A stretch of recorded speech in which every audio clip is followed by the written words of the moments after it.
अज़ीज़ तलबा ज़रा गौर फरमाएं कि आपके हिस्सा जो नसर है इसमें क्या क्या शामिल है। आप मज़मून में देखेंगे गुज़रा हुआ ज़माना, गुली डंडा, मरहूम की याद में, शायरी की हकीकत, मुर्गबाजी, यूनेस्को की छतरी, मिर्ज़ा गालिब। तो ये सब क्या हैं?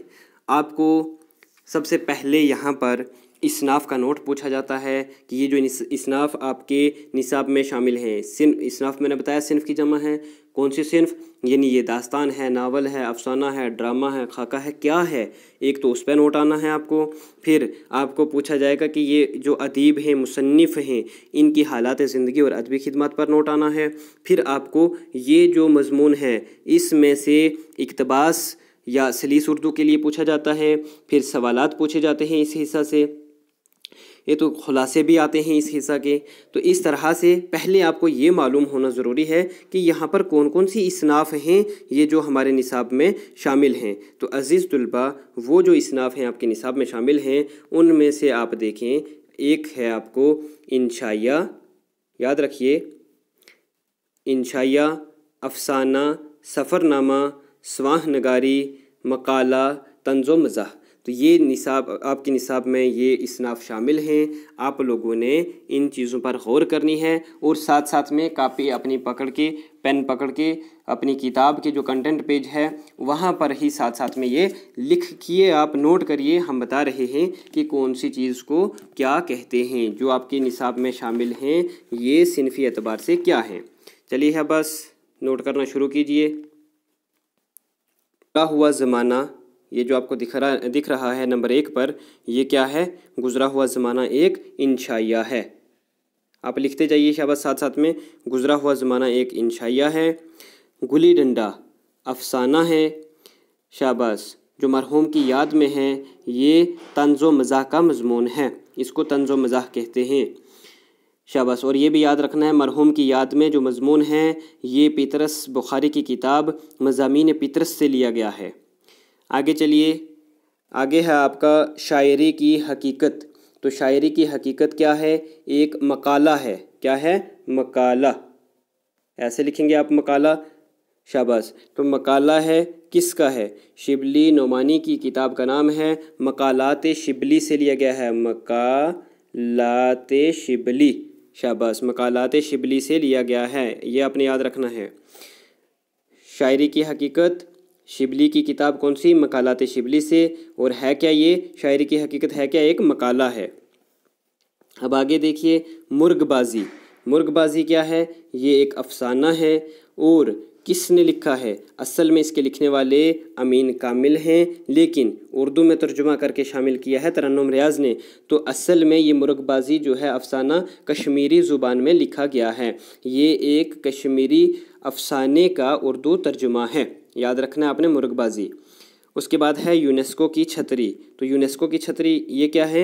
ये एक सफ़रनामा है जिसमें मुज्तबा हुसैन ने यूनेस्को का सफ़र किया है, उसके हवाले से बताया है। सफ़रनामा है, इसमें सफ़र का ज़िक्र हुआ है। उसके बाद बच्चों मिर्ज़ा गालिब क्या है? ये स्वाह निगारी है। मिर्ज़ा गालिब एक मज़मून का नाम है, यहाँ पर एज अ शायर नहीं आप समझना, यहाँ पर ये मज़मून शामिल है। मिर्ज़ा गालिब किसने लिखा है? हाली ने।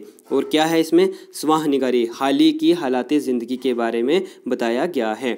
तो बच्चों अब आपने, मुझे उम्मीद है कि लिखा होगा।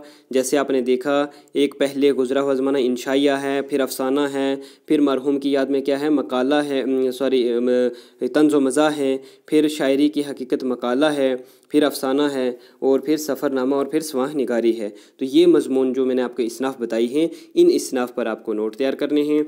और फिर ये जो मुसन्निफ़ीन हैं इनके नोट तैयार करने हैं। यहाँ से खुलासे, सवालात और सलीस उर्दू के लिए आपको ये सारी कहानियाँ पढ़नी हैं, जो तरतीब में हम एक एक करके पढ़ेंगे। अब आगे तवज्जो फरमाएं।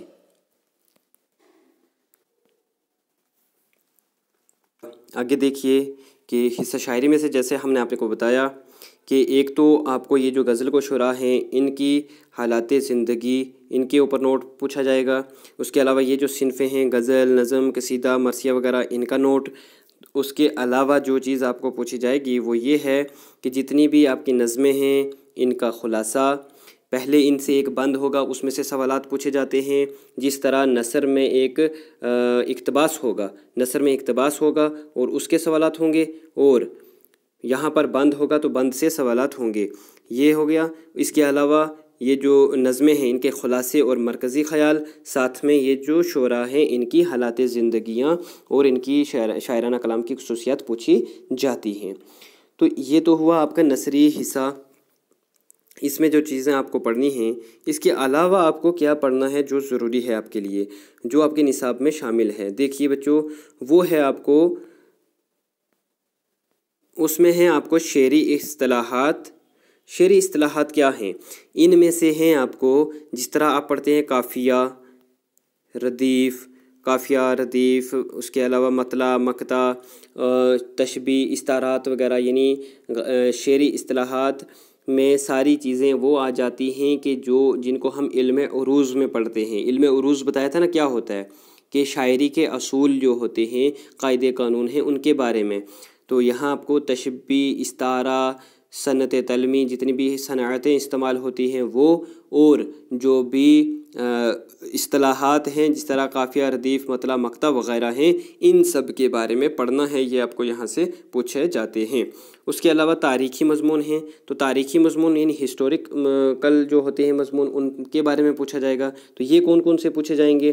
جس طرح علی گڑھ تحریک، ترقی پسند تحریک، خطوط غالب، دبستان دہلی، دبستان لکھنؤ، اردو زبان کا آغاز و ارتقاء۔ تو یہ چیزیں آپ کو یہاں پر پوچھی جاتی ہیں، اس کو بھی آپ نے قابل غور رکھنا ہے، اپنے ذہن میں یہ چیزیں رکھنی ہیں۔ یہ سارے بتانے کا آپ کو مقصد یہ ہے کہ آپ کو پہلے نا پورے سلیبس کی معلومات ہونا لازمی ہے، کہ ہم کیا پڑھنے والے ہیں، کیا پڑھیں گے، یہ چیزیں معلوم ہونا ضروری ہے۔ اب آگے دیکھیے، اس کے علاوہ آپ کو جو گرامر حصہ آ جاتا ہے اس میں یہ چیزیں شامل ہیں، اور اس کے علاوہ بھی درخواست آتی ہے آپ کو، اپلیکیشن، اور اس کے علاوہ خط بھی ہوتا ہے اس کے ساتھ، اشتہار ہوتا ہے، جس طرح اشتہار دیتے ہیں نا، نوٹس دیتے ہیں، وہ ہوتا ہے۔ ایک رپورٹ آتی ہے، جس طرح نیوز پیپر میں رپورٹ دیتے ہیں۔ مضمون ہیں، مضمون کس کو بولتے ہیں؟ ایسے۔ اس کے علاوہ آپ کو معروضی سوالات پوچھے جاتے ہیں، یعنی آبجیکٹیو ٹائپ کوسچن بھی ہوتے ہیں۔ تو عزیز طلباء، یہ تھا لگ بھگ آپ کا سارا سلیبس۔ تو مجھے امید ہے کہ آپ لوگوں نے اس کو اچھے سے سمجھا ہے، اور اگر آپ کو سمجھ نہیں آئی تو ویڈیو دوبارہ دیکھیے، تو اس کو اپنی کاپیوں پر ضرور لکھ کر آپ لوگ جو ہے وہ اچھے سے تیار کریں، اپنی کاپی پر، کتاب پر بھی یہ چیزیں نوٹ کر لیں کہ ہم نے کیا تیار کرنا ہے، کہاں سے کیا پوچھا جائے گا۔ ویڈیو دوبارہ دیکھ لیں، آپ کو اچھے سے سمجھ آ جائے گی۔ تو جہاں سے کہیں پریشانی ہوئی، جو چیز سمجھ نہیں آتی، تو آپ لوگ آرام سے پوچھ سکتے ہیں۔ Thank you so much.